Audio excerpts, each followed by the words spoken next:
Uncle Scam was in Pennsylvania tonight to outline his fiscal agenda in front of a crowd at the Mount Airy Casino Resort. And what better place to unveil your plan for the economy than a casino? Would have done it at one of his own casinos, but he bankrupted them all. And covering for this president is like putting makeup on a melanoma. Not only unsightly, but it's dangerous. I'd see that everybody's a hypocrite because everybody's imagined themselves standing there with his head. You know what I mean? I mean, maybe at least half the... Trump is absolutely furious right now. Hollywood is laughing nonstop, and you are about to see exactly why. Jimmy Kimmel and Jim Carrey just put something on full display that pushed Trump straight into volcanic meltdown territory. The details are so strange and over the top that they barely sound real. Yet, here we are. What exactly triggered this explosion? How did Carrey turn it into pure comedy gold? And why does Kimmel look like he is enjoying every single second of it? This video breaks down the wild moment everyone cannot stop talking about. I've watched some of the people that host. Jimmy Kimmel was horrible. And some of these people, if I can't beat out Jimmy Kimmel in terms of talent, then I don't think I should be president. Agreed. I'm with you. I don't think I've ever agreed with anything more than that. Hatred of immigrants, contempt for the truth, greed, and the abuse of power. We are fighting those same evils today.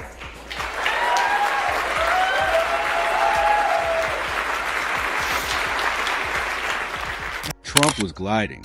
Trump was cruising through his day with the confidence of a man who believes every mirror exists solely to admire him. Everything felt perfectly under control. Every step smooth and predictable until suddenly the universe decided it was time to flip the table without warning and change the entire mood in an instant. Parentless, we are babysat by the television. We're taught how to think by the television. That's the dangerous thing about what's going on right now. There are generations growing up right now who are learning to lie. That lying is okay. That this kids say fake news. That you're supposed to hate half the country. You know? And if anything, we've got to get back to a place where we realize that a vote is not who you are. And because you voted Republican, you're not stupid, you're not different, you're not... Before we go any further, if you're loving the video, make it official by hitting that subscribe button and staying tuned for more exciting content, because the best moments are still ahead. Now, let us jump right back in. Somewhere in Hollywood, Jimmy Kimmel flashed a knowing grin. Jim Carrey twisted his face into a shape that defied normal human logic. And without any warning at all, the comedic sky cracked open. A roast began to form. A roast so powerful it felt like it could power an entire mid-sized city. And the moment it entered Trump's orbit, the atmosphere itself started to shake. You think he even knows I've never hosted the Kennedy Center Honors? Maybe he's confusing me with Queen Latifah? And as far as this who has more talent thing goes, it seems like he's challenging me to a contest, which, if so, I'm open to it. Let's do it. Let's have a talent competition. I'll come out, I'll tell a few jokes, I'll draw something, I'll play my clarinet, he can play golf, spank a porn star, and ruin a country. Now, I'm kidding, of course. The truth is Donald Trump is a talent. It all began with Kimmel. Calm, playful, and just mischievous enough to be dangerous. He tossed out commentary that floated through the air like a glitter bomb with a hidden timer. Shiny, subtle, and clearly built to explode. Trump had no idea yet. But that small comedic spark had already wedged itself deep into the machinery of his peace of mind, quietly setting the stage for maximum chaos. To take credit for ending the Civil War, and then it was on. Tonight's rally was one of several he has planned. The reason he's out talking about the economy is because he wants to convince us that it's good, which it isn't, but we also don't know how bad it is because they stopped reporting job numbers. It's like if the NBA just quit keeping score. We won, and we won. Everybody wins until we get tired of all the winning. The good news is Trump says his tariffs are bringing in a boatload of money. The bad news is Pete Hegseth just bombed the... Bad news is Pete Hegseth just bombed, then Carrey stepped in, and Carrey approaches comedy with the same wild intensity a tornado brings to a peaceful picnic. 1 second he was normal, and the next he transformed into a fully expressive human firecracker, unleashing a vivid Technicolor portrait of Trump that simply refused to be ignored. While that was happening, Kimmel calmly added another layer of mischief. Nothing loud or chaotic, just a clean and razor-sharp jab placed with surgeon-level precision. It landed lightly but stung deeply. The kind of roast that doesn't just hit once, but vibrates through the air, rattling furniture and making everyone nearby wonder the laws of physics had officially signed off on it. To be clear, shamelessness is not and will never be a superpower.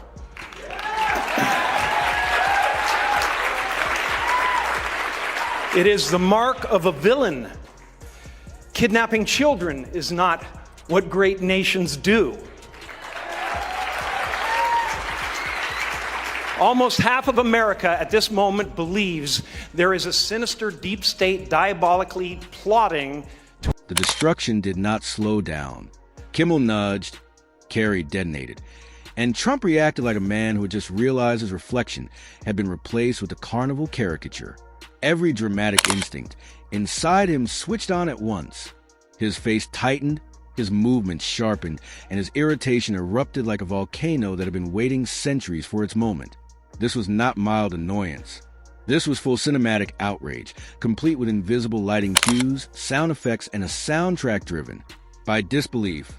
His reaction spread across the internet at record speed. Kimmel's roast acted as a slow burn, the clever pressure point that pulled everyone in closer, while Carr's roast exploded like a cartoon cannon blast that sent eyebrows flying. Without sharing the same stage, they became a two-comedian demolition crew whose only weapons were words. And every time Kimmel dropped another sly remark, Trump reacted like someone had pressed a hidden button. One of the speakers leading up to the president was State Representative Ryan McKenzie, who is best known nationally for listing his Tinder age as 29 when he was actually 37.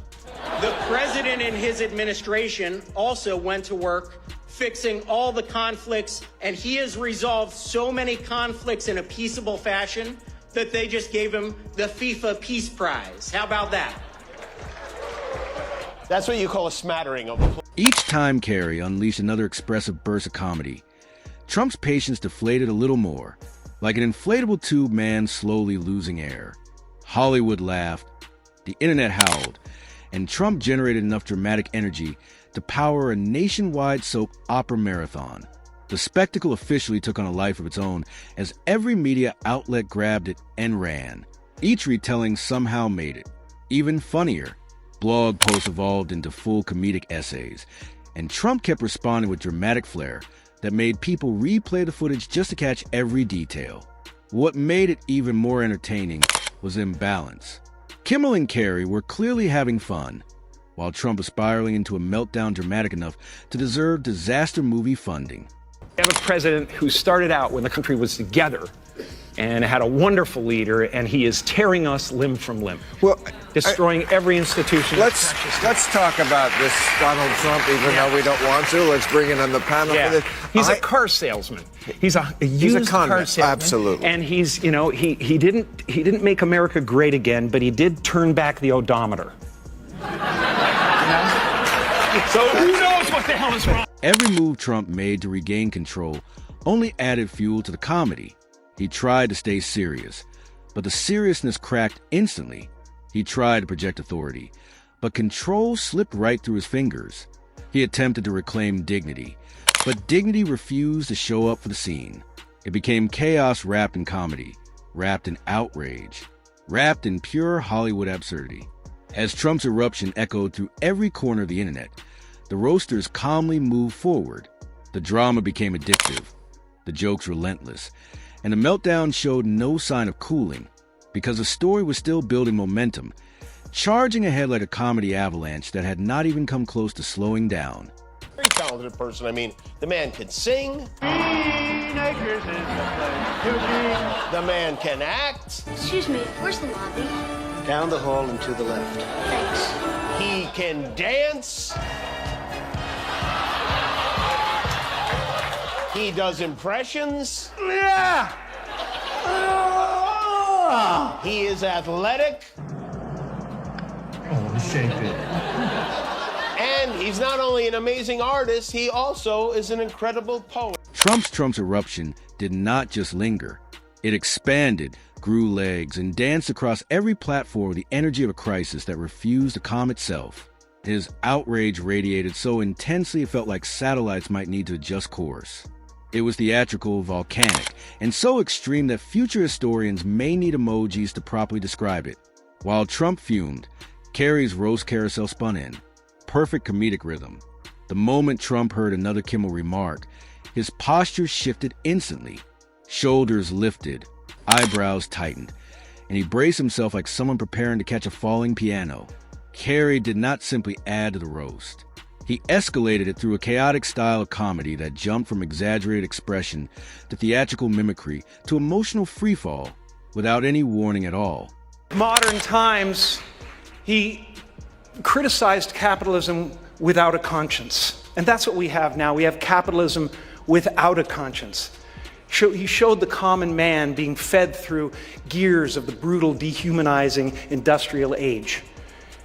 He took on the American right wing of his day, its worst evils: hatred of immigrants, contempt for the truth, greed, and the abuse of power. Every movement, every tone change, and every unpredictable transformation slammed into Trump's patience like a runaway shopping cart in a crowded parking lot. His reaction was immediate and explosive. His face cycled through disbelief, irritation, offense, and full-body indignation faster than a slideshow stuck on fast forward. You could almost hear the dramatic internal soundtrack playing along with violins, drums, and maybe even a confused trumpet, trying to keep pace. With just a subtle nudge, Kimmel sent Trump spiraling again. Never loud, never chaotic, just precise. Carrey turned it into a full theatrical performance, complete with exaggerated gestures, emotional fireworks, and expressions that seemed to break several unspoken biological rules.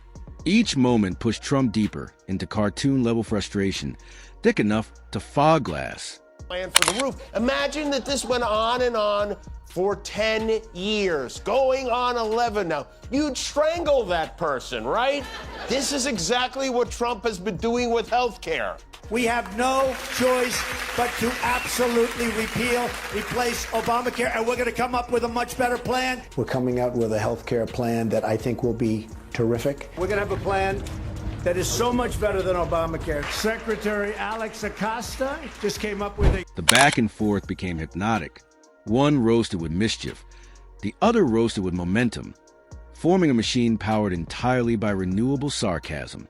Trump never stood a chance. Not when every joke bounced off him like he was coated in pure frustration. He tried to regain control, firing off reactions with the desperate energy of someone swatting at a wasp using a wet napkin. He paced, waved his hands, and moved like a man trapped in a room with a mosquito that refused to disappear. The harder he pushed back, the funnier everything became. Trump stiffened as if poked. And then Kimmel appeared again, radiating an energy so intense it felt like it could recharge phones, sending Trump's already active eruption climbing even higher. This thing has brought back my 8-year-old self. It's been a gift from God. It's like literally like brought me back to 8 years old, where I used to sit in my room. Trump is toast. I like that one. Trump is toast. Yeah, man. And so you just kind of digest the news of the day. It's an affirmation. I'm glad some good is coming out of this stuff. This is Robert Mueller. Robert Mueller putting the squeeze on the president. Just to relieve the stress. You know what I mean? It's the stress. This was no ordinary meltdown. It was a full cinematic breakdown, complete with imaginary special effects. The kind of eruption that could have its own movie poster, explosions behind it, a spotlight on Trump, and a tagline promising chaos. His indignation spilled through screens, flooded living rooms, fueled group chats, and inspired endless threads, clips, and edits at the internet, devoured instantly. Kimmel maintained the perfect contrast, every reaction carefully amplifying the entertainment. His expressions shifted, his posture tightened, and his reactions inflated until they nearly floated, all while millions watched, completely captivated by a man who refused to let a roast simply exist without fighting back. Secretary Azar coming out an additional plan in a very short period of time. Wait till you see the plans we have coming out literally over the next 4 weeks. We're signing a health care plan within 2 weeks. A full and complete healthcare plan. Just a yes or no, you still do not have a plan. I have concepts of a plan. First, I have to grab my P.F. Chang's out of the microwave, and then I'll have the whole plan for you. He's been saying this since 2000. Social media did not light up quietly. It exploded. Memes appeared so fast they seemed to form in midair.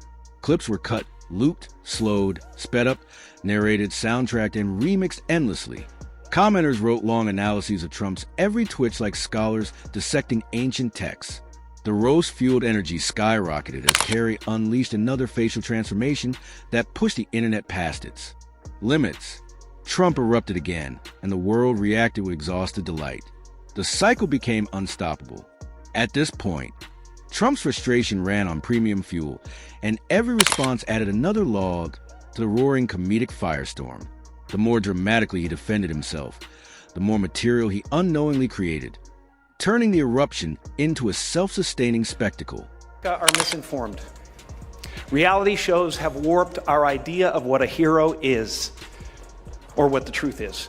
So tonight, I'd like to dedicate this award to those who remind us of our virtues, who remind us of the truth. To Sir Charles Chaplin, who battled McCarthyism into exile. To Christopher Steele, who tried to pull a thorn out of the paw of an ungrateful beast. To Christine Blasey Ford, to call... Kimmel stayed smooth, smug, and playful, tossing jokes like skipping stones that landed effortlessly but traveled far. Each one bounced across Trump's outrage with surprising reach. Carrey kept escalating, bending reality, stretching comedy, and turning exaggeration into a weapon. Trump struggled to keep up with the speed of the caricature forming around him. No matter what he said or did, the comedic train had already left the station and was racing forward with unstoppable force. The story grew larger, overshadowing everything else. Every roast hit harder, every reaction soared higher, and every dramatic flair deepened the legend of the meltdown. The world was not just watching anymore. It was fully obsessed. Trump has promised to, he promised to fix the economy on day one. We're now at day 323 of a million, and it's finally starting to sink in. Nearly 40% of MAGA voters say the cost of living is the highest they can remember, and 76% of American voters have a negative view of how things are going financially. But that was a poll from those radical leftist lunatics at Fox News. That's not the White House they've been trying their best to pin the blame on Biden. Trump continued adding dramatic bursts that ensured the story would expand without mercy. Kimmel's roast sharpened, Carrey's exploded, and Trump's reactions fueled a full comedy supernova. The moment evolved into a massive chain reaction of drama, exaggeration, and rising absurdity. The internet grabbed its popcorn, analysts leaned closer, fans refreshed their screens, and commenters prepared their keyboards because the roast had not loosened its grip. Trump's eruption kept climbing until the spectacle felt like a cosmic tug-of war between pure comedy and pure outrage. Kimmel delivered one final mischievous flick of humor that drifted across the digital universe. Carrey followed with an exaggerated burst of theatrics powerful enough to rattle imagination itself.